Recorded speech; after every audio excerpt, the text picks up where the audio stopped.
I would say keep the cap. The policy is humane as it is, and the welfare state is so bloated already. Can we afford another £3.5 billion, which is this is going to cost?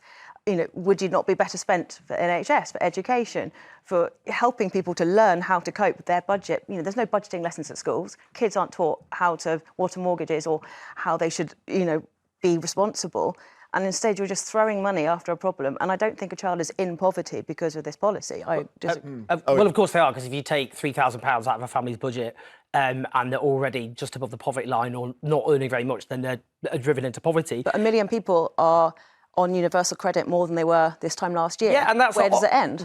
Well, we've got a low-wage economy. I mean, universal credit but goes... 1 million more, though, Owen. Yeah, well... That makes sense. Well, we've got a low-wage economy, and we end up having to subsidise low wages because bosses don't pay their workers properly. Universal credit, of course, goes to lots of people in work. As I said, most people in work who are hit by this policy.